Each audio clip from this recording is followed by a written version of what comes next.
All right, today happens to be March the 14th, and it's Buddy and I just had a nap, so it's 12:30, and I wanted to share some of the things I learned in February from my Jeopardy calendar and see whether or not you know them. But here's a category: alliteration. Alliteration. Oh, yes. This is a category. And I said, what's alliteration? So I asked my daughter, Jenny, what's alliteration? She said, Dad, that's like two words having the same, starting with the same letter or the same consonant sound, or something like fish fry, or Peter Piper picked a peck of pickled peppers, or whatever they have. Sally sells seashells by the seashore. So that's the category here. This must be an easy one. I scribbled it up. February 6th. That was last February 6th. Anyway, here. This is the answer. Two couples out together for dinner and a movie. So you have to ask the question that would be an answer to. And I think I used that one time earlier when I was making a video. But we used to do it when we were younger because we all didn't have a car.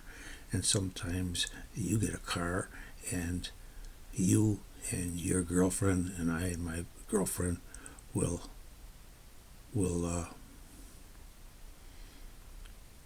do this. So that's the question. Ask me a question where that would be an answer. All right, here's another one. See where it says alliteration. All right.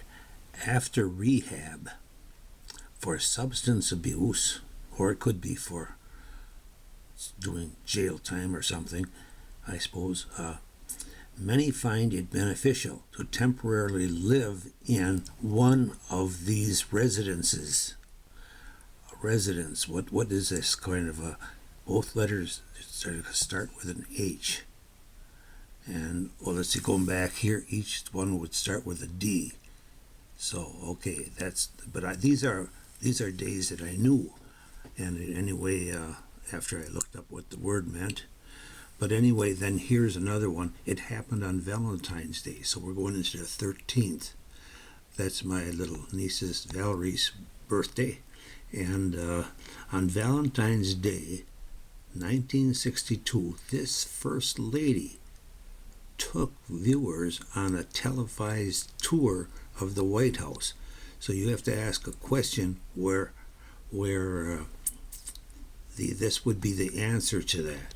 But it happened on Valentine's Day, and although the 13th isn't Valentine's Day, it was very close. Now I'm going to go to the 14th. Of what I saw on the 14th is right here. Let me see. I'm going to put that up there so you can see that better. All right. It happened on Valentine's Day, $600. So it's going to be fairly hard, but I kind of knew this, but then I guess maybe I did cheat a little bit and look it up. But this beaver state, eagerly entered the Union on Valentine's Day in 1859. Now, a beaver state, I'll tell you what, it's way up in the far north, almost far north, western part of the United States. It's called a beaver state. And so this happened on Valentine's Day. Then here's another one from this one I knew, but this one's kind of easy. It's only worth $400. So, but it has unusual looking animals is the category. And this is Double Jeopardy. The answer is this griffon species of this bird, or the griffon species of this bird, has a featherless head, perhaps to keep blood from matting while eating a carcass. So you have to ask a question, name the bird, and then this will be the answer. But you can see those in Western movies where they look up in the sky and they see them hovering around a corpse, and so people know that there's something dead up there. And then here, named for a president. In 1998, Congress wished him a happy 87th birthday by renaming Washington National Airport in his honor.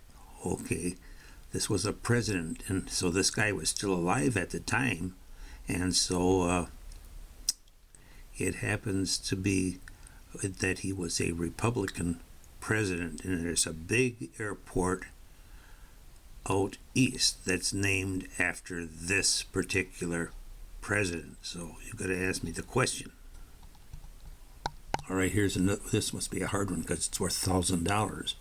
Named for a president, and here is the answer. This was Wednesday, February the 22nd. Well, that would have been George Washington's birthday. But fittingly, a North Dakota National Park is named for this president who backed legislation to create national parks and preserves. So this guy was noted for a lot of the national parks. I don't know, Mount Rushmore or Yellowstone or what, but anyway, this particular president, of course, I'll just tell you, his you might call him Theo, but you got to tell me his last name. So that's that particular day, and I knew that one because I had been there. But that was the 22nd, and then I didn't know some of those other ones. They're darn hard.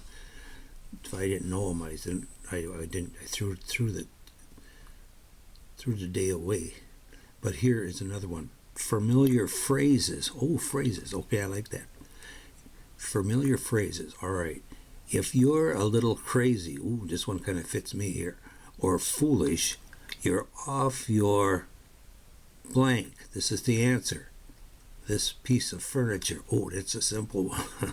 That's only worth $200, so you should be able to answer that one without any trouble. And the last one I have here for February, because I kept these days that I thought were fairly simple to share with you, but here, this was a familiar phrase, a $600. They're going to be a little harder, because this one's got to be like 3 times harder than the last one.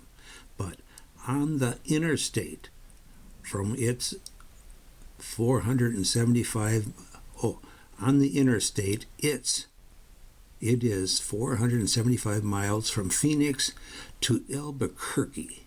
Okay, Albuquerque's in New Mexico, and Dave was just out there. But anyway, but it's only 330 miles by way of this bird idiom. So it's a familiar phrase, and it's this bird. So what would you say? It's a bird, how this bird flies.